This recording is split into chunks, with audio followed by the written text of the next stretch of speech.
আসসালামু আলাইকুম। ফারুক টেকনিক্যাল টিপসে আপনাকে স্বাগত জানাচ্ছি। আপনারা শিখছেন Microsoft Excel zero to hero অর্থাৎ basic to advance free course. আজকে দেখছেন মাইক্রোসফট এক্সেল পর্ব 23। যারা মাইক্রোসফট এক্সেল সম্পর্কে একদম কিছুই জানেন না, আমার এই কোর্সটি তাদের জন্য। তো চলুন শুরু করি। যারা আগের পর্বগুলো এখনও দেখেননি তারা এই ভিডিও ডেসক্রিপশন বক্সে লিঙ্ক দেওয়া থাকবে, সেখান থেকে দেখতে পারবেন, অথবা এই ভিডিওর শেষে ইন্ড স্ক্রিনে একটা থাম্বনেল দেওয়া থাকবে, সেখানে ক্লিক করলেই প্রত্যেকটা পর্ব আপনারা কিন্তু দেখে নিতে পারবেন। তো চলুন আমরা আজকে যেই জিনিসগুলো শিখাবো সেগুলো আমরা দেখাচ্ছি। আগে আমরা এখান থেকে বের করব টোটাল সেল কত হলো আমাদের, এবং বের করব জানুয়ারি মাসে কত সেল হলো, এখানে অনেকগুলো মাস রয়েছে। তারপর বের করব ফেব্রুয়ারি মাসে বা জানুয়ারি মাসে, মানে নির্দিষ্ট মাসে নির্দিষ্ট পণ্য কত টাকা সেল হলো, অর্থাৎ ফেব্রুয়ারি মাসে ল্যাপটপ কত টাকা সেল হলো, অথবা মার্চ মাসে ইউপিএস কত টাকা সেল হলো, এই ধরনের। এরপরে আমরা আরেকটি কঠিন শর্ত দেখব, সেটা হচ্ছে দেখব যে মে মাসে রুমা প্রিন্টার কত টাকা সেল করছে, অর্থাৎ নির্দিষ্ট মাস, নির্দিষ্ট প্রোডাক্ট, নির্দিষ্ট পরিমাণ টাকা এবং নির্দিষ্ট স্টাফ। এরকম করে আমরা আলাদা ইন্ডিভিজুয়াল প্রত্যেকটা রিপোর্ট কীভাবে দেখব। এরপরে শিখাবো এই যে সার্চ বক্স। এখানে দেখেন আমি একটা নাম লিখি, এই যে দেখেন আমরা একটা নাম লিখে বাইরে ক্লিক করলাম, দেখেন এই যে এই নামটা এই ফরম্যাটটির মধ্যে কতবার আসে সেটা কিন্তু এখানে সিলেক্ট অবস্থায় রয়ে গেল। এটা শিখাবো। এরপরে আমরা শিখাবো, দেখেন এখান থেকে এই ফাইলটিতে দেখেন এখানে কিছু লেখা আছে। এই লেখাগুলো আপনারা বিভিন্ন ডিজাইন কীভাবে করবেন, এরকম এক কোণা থেকে আরেক কোণা, আড়াআড়ি বা এরকম খাড়াখাড়ি, লম্বালম্বি, যেইভাবে আপনি ডিজাইনটি করতে চান লেখা, সেগুলো কীভাবে করবেন। এছাড়াও আমি দেখাবো আপনাদেরকে আজকে কীভাবে ফরম্যাট পেন্টার আপনারা ইউজ করবেন, অর্থাৎ এইখানে একটা অপশন আছে ফরম্যাট পেন্টার। এই ফরম্যাট পেন্টার একটা গুরুত্বপূর্ণ আপনাদের জন্য আইকন, যেটা আপনারা ব্যবহার করলে দেখবেন খুবই মজা পাবেন এবং এটা দ্রুত কাজ করার জন্য খুব দারুণ ভূমিকা পালন করতে পারে। তো চলুন আমরা পর্যায়ক্রমে আমরা যা দেখাতে চাচ্ছি সেগুলো আমরা দেখাই। প্রথমেই দেখাবো যে আমরা সার্চ বক্সটিতে কীভাবে আমরা কি ফর্মুলা ইউজ করলাম, যার মাধ্যমে আমরা এখানে একটা নাম লিখে দিলেই সেই নামটি আমাদের সেলটি ধরে ফেলছে। দেখেন লিখলাম, বাইরে ক্লিক করলাম, ধরে ফেলছে। এভাবে আপনারা যেই নামটি এখানে রয়েছে সেই নামটি আপনি যদি লিখে দেন, অটোমেটিক্যালি আপনার এই নামটি ধরে ফেলবে। এই দেখেন আমি আরেকটা লিখলাম, দেখেন ধরে ফেললো। তো এইরকম কীভাবে আপনি তৈরি করবেন, এটা তৈরি করতে হলে আমরা ধরেন এই যে সার্চ বক্সটি কীভাবে আমরা বানিয়েছি সেটি হচ্ছে ফর্মুলাটা পরে আসি। যে এই সার্চ বক্স আমরা শুধুমাত্র এরকম লিখে দিয়েছি, এখানে আর কোনো কিছু নেই, সার্চ বক্স এরকম লিখে দিয়েছি। তারপরে কি করলাম, এখানে একটা কালার করলাম, এই যে দেখেন এখানে একটা কালার করেছি। আর এই যে ডান পাশে এখানেও আমরা এই যে মার্জ অ্যান্ড সেন্টার দিয়ে এটাতে একটা সেলে আমরা রূপান্তর করে এখান থেকেও আমরা একটা কালার দিয়েছি, তবে সেই কালারটি আমরা কন্ডিশনাল ফরম্যাটিংয়ের মাধ্যমে দিয়েছি, সেটা আমরা পরে দেখাচ্ছি। এখানে আর কিছুই নাই, এখানে এটা সিলেক্ট করলাম, এই দুইটা সেল সিলেক্ট করার পরে এখান থেকে আমরা জাস্ট এই যে অল বর্ডারে দিয়ে দিই, তাহলে দেখেন আমাদের সার্চ বক্সটি তৈরি হয়ে গেছে। এই হুবহু সেম নিয়মে এখানে বক্সটি তৈরি করেছি। তাহলে আমরা যেহেতু নতুন তৈরি করছি, আমরা এখান থেকেই দেখাচ্ছি আপনাদের সুবিধার জন্য, আপনারা যাতে অন্য কিছু মনে না করেন যে এখানে আমরা কোনো কিছু লুকিয়েছি, এরকম অনেক সময় মনে হয়। তাই আমরা এইখানে ইউজ করলাম না, এখানে এটা আমরা ডিলিট করে দিই সম্পূর্ণ, এবং এখানে যে ফরম্যাটিংটা আমরা ইউজ করেছি সেটাও আমরা সব ক্লিয়ার করে দিই। কোনো ফরম্যাটিং এখন আর দেখেন কাজ করে না। এখন যদি আমরা এই রুমাল লিখে দেই, বাইরে ক্লিক করি, দেখেন এখন আর সিলেক্ট করতেছে না, আমি সব রিমুভ করে দিয়েছি। দেখেন আমাদের এখানে আর কোনো কিছু নেই। এখন আমরা এখান থেকে দেখাবো। তো এই সার্চ বক্সটি আপনারা ইউজ করতে হলে আপনারা প্রথম এখানে এই যতটুকু জায়গার মধ্যে সিলেক্ট করব, এই যে আমাদের টেবিলটি আছে এটি সম্পূর্ণ আমরা সিলেক্ট করে দিব। দেওয়ার পরে আমরা চলে যাব কন্ডিশনাল ফরম্যাটিংয়ে, এখান থেকে যে নিউ রুল এখানে ক্লিক করে দিব। দেওয়ার পর এরকম একটি অপশন বা পপ আপ আসবে, আসার পর এখান থেকে যে নিচে ইউজ এ ফর্মুলা এখানে আমরা ক্লিক করে দিব। দেওয়ার পরে এই যে খালি ঘরটি আছে এখানে ক্লিক করব। ক্লিক করে দেওয়ার পরে আমরা জাস্ট এই যে সার্চ বক্সটি এখানে আমরা ক্লিক করে দিব। দেওয়ার পরে আমরা আবার একটি ইকুয়ালস টু সাইন দিব, দিয়ে তারপরে এখান থেকে যে কোনো একটি নামে আমরা ক্লিক করে দিব। দেওয়ার পরে দেখেন এই 2 এর বাম পাশে যে ডলার সাইনটি আছে, এই ডলার সাইনটি আমরা রিমুভ করব, ব্যাক স্পেস দিয়ে আমরা মুছে দিব। মুছে দেওয়ার পরে এখানে কাজ শেষ। এখানে আমরা এই যে ফরম্যাট, এই ফরম্যাটে ক্লিক করব, করার পরে আমরা ফিলে ক্লিক করে এখান থেকে যেই কালারটি আমরা ব্যবহার করতে চাই, অর্থাৎ আমরা এই সার্চ বক্সে যেই নামটি লিখব ওই টোটাল সেলটি কোন কালার হবে সেই কালারটি এখান থেকে সিলেক্ট করে দিতে হবে। তো আমরা এখানে যেই কালারগুলো আছে এই কালারগুলো দিতে পারি, অথবা এখান থেকে যে মোর কালার এগুলো দিয়ে দিতে পারি। এখানে যে কালারগুলো আছে এগুলো দিয়ে ওকে দিতে পারি, অথবা এই যে ফিল ইফেক্টও আমরা ইউজ করতে পারি। এখান থেকে দেখেন অনেকগুলো ইফেক্টস আছে, এগুলো আমরা কিন্তু ব্যবহার করলে করতে পারি। তো আমরা ওকেতে দিলাম, দেখেন এই ফিক্সটা হবে। যদি পছন্দ না হয় তাহলে এখানে এই যে ভার্টিক্যাল আছে, বিভিন্ন আপনার ফিল আছে, এগুলো আপনারা ব্যবহার করলে করতে পারেন। তো আমরা ধরেন এটা দিয়ে দিলাম ফ্রম সেন্টার, এখানে আমরা ওকে দেই, তারপর আমরা আবার ওকে দিয়ে দিই, এখান থেকে আমরা ওকে দিয়ে দিই।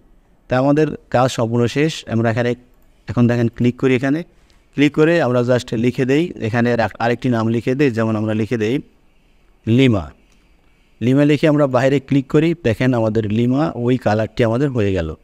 এখন এই যে সার্চ বক্সের যে কালার, এটি যদি আপনি কোনো একটা কালার নিতে চান সেটা নিতেই পারেন, দেখার সৌন্দর্যের জন্য আমরা এখান থেকে যে কোনো একটি কালার আপনি দিয়ে দিতে পারেন। এই কালারটি দিয়ে দিই, এটা কোনো বিষয় না, দিলেই হলো। এখন আমরা লিখে দেব ধরেন সিয়াম, বাইরে ক্লিক করি, দেখেন সিয়ামের যেই সেলটিতে আছে এই সেলটি আমরা ধরে ফেলছে। এখন আমরা লিখে দিব রুমা, তারপরে বাইরে ক্লিক করে দেখেন রুমা যত জায়গায় আছে তত জায়গায় ধরে ফেলছে। এই হচ্ছে মূলত আপনার এই যে সার্চ বক্সটি, এইভাবে আপনারা সার্চ বক্স ব্যবহার করতে পারেন। আচ্ছা, এখন আমরা দেখাবো, এখানে দেখেন টোটাল সেল আমাদের কত হলো এই সেলটির মধ্যে, আমাদের এই কলামটির মধ্যে বা এই টেবিলটির মধ্যে। এখানে থেকে আমরা রেজাল্টগুলো আগে যেগুলো বের করেছি সেগুলো সব ডিলিট করে দিব, সব ডিলিট করে দিলাম। তো এখন দেখেন আমাদের আর কোনো ফর্মুলা শো করতেছে না, এই যে দেখেন কোনো ফর্মুলা এখানে আর নেই। এখন আমরা নতুন করে সম্পূর্ণ তৈরি করব। তো আমরা টোটাল সেল এখানে বের করব। আর এইগুলো এই যে সবগুলো করেছি আমি, এই যে টোটাল সেল, এই যে ঘরগুলো বানিয়েছি, এগুলো এই সার্চ বক্সের মতোই জাস্ট বানিয়ে কালার করে লিখে দিয়েছি, এর মধ্যে আর অন্য কোনো কিছু অ্যাপ্লাই করা নাই। তা টোটাল সেলের ঘরে আমরা ক্লিক করি, ক্লিক করার পরে আমরা যেহেতু যোগ করব, এই যে অটোসামে ক্লিক করব, করার পরে এই যে যতটুকু জায়গা যোগ করব এরকম সিলেক্ট করব, করার পরে এন্টার প্রেস করব, তাহলে দেখেন আমাদের টোটাল সেল আমাদের বের হয়ে গেল। এটা ধরেন একটা কোম্পানির টোটাল সেল, এই কয় মাসের যে কয় মাস এখানে লেখা আছে।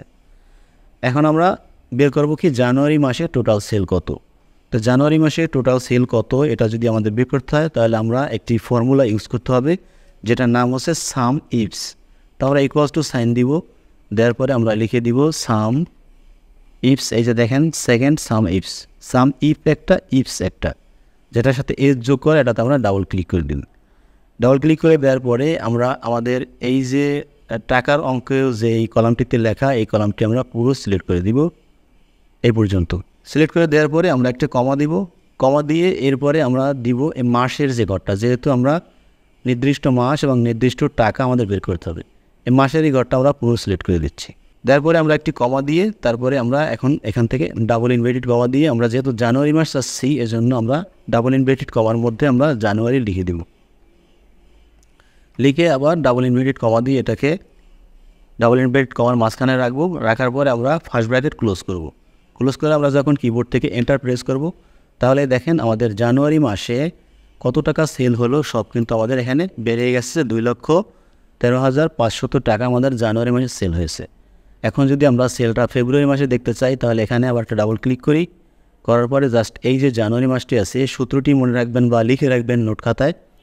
আপনারা শুধু এই জানুয়ারি মাসের জায়গায় এইখানে মাঝখানে শুধুমাত্র যে মাসটি আপনি চাচ্ছেন, অর্থাৎ আমি যদি মে চাই, মে লিখে এন্টার দিয়ে দেবো, তাহলে দেখেন আমাদের মে মাসের সেলটা কিন্তু এখানে চলে আসবে। এরপরে আমরা দেখাবো দেখেন ফেব্রুয়ারি মাসে ল্যাপটপ কত টাকা বিক্রি হলো। এখন আরও স্পেসিফিক আমরা চাচ্ছি, যত স্পেসিফিক চাচ্ছেন সেভাবেই আপনি কিন্তু এই সাম ইফস ফাংশনটি ইউজ করে আপনার ইনফরমেশনগুলো বের করতে পারবেন। এটা আপনার কোম্পানির জন্য যারা সেলসে কাজ করেন বিশেষ করে এটা মনিটরিং করার জন্য খুবই গুরুত্বপূর্ণ ভূমিকা পালন করে আজকের এই ভিডিওটি। তো আমরা এখান থেকে আবার ইকুয়ালস টু সাইন দিব, দিয়ে আমরা আবার সেই সাম ইফস লিখে দিব। সাম ইফস লিখে আমরা এখান থেকে ডাবল ক্লিক করব, করার পরে দেখেন এখানে সাম রেঞ্জ, এই রেঞ্জটা আমরা সিলেক্ট করে দিতে হবে। এটা আমরা সিলেক্ট করব কি এই যে টাকার ঘরটি আমরা আগে সিলেক্ট করে দিব, যেহেতু আমাদের টাকা বের করতে হবে। এরপরে আমরা একটি কমা দিয়ে দিব, কমা দিয়ে আমরা আবার দিব মাসের নাম, যেহেতু আমাদের নির্দিষ্ট মাসও দরকার আছে, দিয়ে আমরা আবার একটি কমা দিব, কমা দিয়ে এরপরে আমরা ডাবল ইনভার্টেড কমা দিয়ে এখানে নির্দিষ্ট মাস অর্থাৎ ফেব্রুয়ারি আমরা লিখে দিব। এই বানানগুলো এইখানে যেভাবে লেখা আছে ঠিক সেমভাবেই কিন্তু লিখতে হবে। এখানে ভুল থাকলে এখানেও ভুল লিখতে হবে, না হয় আপনার রেজাল্ট 0 আসবে বা আপনার এরর দেখাবে, এরকম হবে। দেখেন আমরা ফেব্রুয়ারি লিখে দিলাম। ফেব্রুয়ারি লিখে দেওয়ার পরে আমরা এই ফেব্রুয়ারিটাকে আমরা ডাবল ইনভার্টেড কমার মধ্যে নিয়ে এখান থেকে আরেকটি কমা দিব, কমা দিয়ে আমরা যেহেতু প্রোডাক্টের নাম আমরা চাই স্পেসিফিক প্রোডাক্টের নাম, এজন্য এই ঘরটিও সিলেক্ট করে দিতে হবে। দিয়ে আমরা একটি কমা দিয়ে আবার একটি ডাবল ইনভার্টেড কমা দিব, দিয়ে আমরা নির্দিষ্ট প্রোডাক্ট অর্থাৎ ল্যাপটপ আমরা এখানে লিখে দিব। তো ল্যাপটপ লিখে দিলাম, লিখে দেওয়ার পরে ডাবল ইনভার্টেড কমপ্লিট করে আমরা ফার্স্ট ব্র্যাকেট ক্লোজ করব। ফার্স্ট ব্র্যাকেট ক্লোজ করে আমরা জাস্ট এখান থেকে এন্টার প্রেস করব কিবোর্ড থেকে। তাহলে দেখেন আমাদের ফেব্রুয়ারি মাসে ল্যাপটপ কত টাকা সেল হয়েছে এটি কিন্তু বেড়ে গেল। এখন আমরা বের করব কি, এখন আমরা বের করব যে মে মাসে রুমা প্রিন্টার কত টাকা সেল করলো, এইটা আমাদের বের করতে হবে। তো এইটা বের করতে হলে জাস্ট এইখানের যে এই ফর্মুলাটা আছে এই সেম ফর্মুলায় এখানে আরেকটু ভাঙিয়ে দিতে হবে। তো এই জন্য আমাদের করতে হবে কি দেখেন, এজন্য আমরা এখান থেকে সাম ইফস ইকুয়ালস টু দিয়ে সাম ইফস আমরা লিখে তারপরে আমরা এখান থেকে আবার এই যে টাকার ঘরটি আমরা সিলেক্ট করে দিব। টাকার ঘরটি সিলেক্ট করে দেওয়ার পরে আমরা একটি কমা দিব।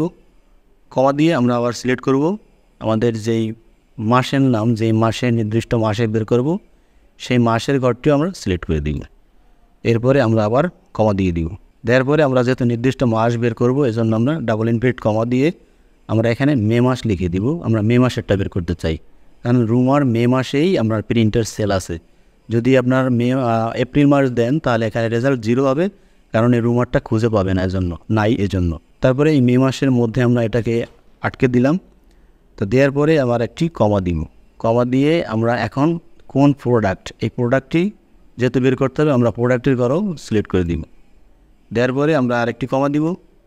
কমা দিয়ে তারপরে এখান থেকে ডাবল ইনভার্টেড কমা দিয়ে আমরা লিখে দিব প্রোডাক্টের নাম অর্থাৎ প্রিন্টার। এরপর আবার ডাবল ইনভার্টেড কমা দিব। ডাবল ইনভার্টেড কমা দিয়ে আমরা আরেকটি কমা দিয়ে এখন আমরা দিব নাম, যেহেতু আমরা নির্দিষ্ট নাম চাচ্ছি।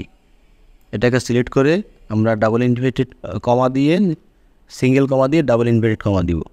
দেওয়ার পর আমরা লিখে দিব রুমা, আবার ডাবল ইনভার্টেড কমা, তারপরে ফার্স্ট ব্র্যাকেট ক্লোজ। এখন আমরা এন্টার দিয়ে দেবো। তাহলে দেখেন এই যে দেখেন 73,500 73,500। অর্থাৎ আপনারা বুঝতেছেন কিনা আমি জানি না যে সাম ইফস যেই ফর্মুলাটি আছে এই ফর্মুলাটিতে আপনি যদি শর্ত সঠিকভাবে দিতে পারেন, এখানে আপনি এক্সেলে বুঝাতে পারেন, তাহলে এক্সেলও আপনাদেরকে রিপোর্টটা বুঝাতে পারবে। তো আশা করি এই সূত্রটি আপনি বুঝতেছেন এবং আপনার নোট খাতায় লিখে নেবেন। না বুঝলে একই কথা যেহেতু বারবার বলা ঠিক না, যেহেতু ভিডিও আপনি আবার টেনে আবার পুনরায় ভিডিওটি দেখতে পারেন, তাহলে কিন্তু আপনার খুবই ইজি হবে। আর একটা ভিডিও একবার দেখে এক্সেল বা কোনো প্রোগ্রাম শিখবেন এটা না মনে করাই ভালো। কয়েকবার দেখলে তারপরেই আপনারা কিন্তু আয়ত্তে চলে আসে এবং ভোলার সম্ভাবনা খুবই কম থাকে। এরপরে আমরা দেখাবো এখান থেকে আমাদের যেই ফরম্যাট পেন্টার আছে এই ফরম্যাট পেন্টারের যে কাজটি সেটি আমরা দেখাবো। দেখেন ফরম্যাট পেন্টারের কাজ আমরা দেখাবো কীভাবে। দেখেন এখানে আবার একটি নাম আছে ফারুক, এই নামটিতে আমরা কিছু ডিজাইন করব। এই নামটির এখানে দেখেন অনেকগুলো ফন্ট আছে, এই ফন্টগুলো আমরা চেঞ্জ করে আমরা দেখেন এই ফন্টটি আমরা এখান থেকে নিব। এই ফন্টটিতে আমরা ক্লিক করে দিলাম। এখানে এই ফন্টটি আমরা একটু বাঁকা করে দেব, ইটালিক বাঁকাও করে দিলাম। তারপরে এইখানে যে ফিল কালারটি আছে এই কালারটিও আমরা একটু চেঞ্জ করে দেব এখান থেকে। ধরেন আমরা এই কালারটি দিয়ে দিলাম। দিয়ে দেওয়ার পরে দেখেন এখন আমাদের কাজ মোটামুটি শেষ। আমরা এই ফন্টটি চেঞ্জ করলাম, তারপর এটা একটু বাঁকা করলাম, তারপর ফন্টের কালারও আপনি চেঞ্জ করতে পারেন, খুশি। আচ্ছা ধরেন আমাদের এই ডিজাইনটি সম্পূর্ণ কমপ্লিট। এখন আমরা এই যে ডিজাইনটি আরও 5টা জায়গায় আমাদের ব্যবহার করা প্রয়োজন হবে। তখন কিভাবে করবেন, আবার আরেকটা এই ডিজাইনটা যদি পুরোপুরি করতে যাই তাহলে কিন্তু অনেক সময়ের প্রয়োজন হবে। তা এটা আমরা সময় ব্যয় না করে কিভাবে আরেকটা জায়গায় আমরা অ্যাপ্লাই করব, এইটা হচ্ছে ফরম্যাট পেইন্টারের কাজ। তারপরে এখানে ক্লিক করে জাস্ট ফরম্যাট পেইন্টারে ডাবল ক্লিক করে দিব। ডাবল ক্লিক করলে দেখেন এরকম এই যে কার্সারের সাথে একটা ব্রাশের মতো থাকবে। এই ব্রাশটা আপনার যেখানে ক্লিক করেন সেইখানেই আপনার এই ডিজাইনটি আপনার কিন্তু অ্যাপ্লাই হবে বা ওই ডিজাইনটি হয়ে যাবে। দেখেন যেখানে ক্লিক করতেছি সেম ডিজাইনটি আমাদের কিন্তু অ্যাপ্লাই হচ্ছে। এটা হচ্ছে মূলত ফরম্যাট পেইন্টারের সুবিধা, যে একটা ডিজাইন আপনি বারবার ব্যবহার করতে চাইলে এই ফরম্যাট পেইন্টারের মাধ্যমে করতে পারেন। তো এটা যদি আপনি একটা ক্লিক করেন তাহলে কিন্তু আপনার একবার হবে। যেমন এখানে ক্লিক করলাম, এখানে একটা ক্লিক করলাম, করার পরে এই যে একটা ক্লিক করলাম তারপর কিন্তু ব্রাশটি চলে গেল। এজন্য ডাবল ক্লিক করে নেবেন, তাহলে একাধিক জায়গায় আপনি সেম ডিজাইনটি কিন্তু ব্যবহার করতে পারবেন। এরপর আমি যেটা দেখাবো সেটি দেখাবো যে আপনি এই যে লেখাটা কিভাবে আপনি বিভিন্ন কাস্টমাইজ করবেন, বাঁকা বকা করবেন এগুলো। এজন্য আমরা এই লেখাগুলো সব সিলেক্ট করে দিব, বা যেটা করব নির্দিষ্ট সেই একটা সিলেক্ট করে দিব। তা আমরা সবগুলো করব, এজন্য সবগুলো সিলেক্ট করে দিচ্ছি। দেওয়ার পরে এইখান থেকে জাস্ট হোম ট্যাবে ক্লিক করা থাকা অবস্থায় এই যে এবি লেখা এখানে এই যে ডাউন অ্যারোতে ক্লিক করব। করার পরে দেখেন প্রথমটা ক্লিক করলাম, এরকম দেখেন বাঁকা হয়ে গেলো আমাদের লেখাগুলো। এরপরে আমরা এখান থেকে নিচেরটায় ক্লিক করলাম, এরকম বাঁকা হলো। আপনার যেই রকম প্রয়োজন ঠিক সেই রকমই আপনারা কিন্তু এখান থেকে আপনি করতে পারবেন। এই যে দেখেন আমরা একটু বড় করে দিয়েছি আপনাদের বোঝার সুবিধার জন্য। এরপরে আপনি এই যে রোটেট করতে পারেন এরকম। তারপরে আপনি এখান থেকে যে নিচে আরেকটা আছে এটা দিতে পারেন। অর্থাৎ আপনার যেই রকম প্রয়োজন ঠিক সেই রকমই আপনি কিন্তু আপনার এই লেখাগুলোকে আপনি বাঁকা সোজা যেভাবে মনে চায় সেইভাবে আপনি কিন্তু করে নিতে পারেন। তো আজকের ভিডিওটি ছিল এ পর্যন্তই। ভিডিওটি যদি ভালো লাগে তাহলে অবশ্যই চ্যানেলটি সাবস্ক্রাইব করবেন এবং ভিডিওটিতে একটি লাইক দিয়ে দিবেন। আপনার বন্ধুদের মাঝে ভিডিওটি শেয়ার করে দেওয়ার জন্য অনুরোধ থাকবে। সকলে ভালো থাকবেন। আল্লাহ হাফেজ। আসসালামু আলাইকুম।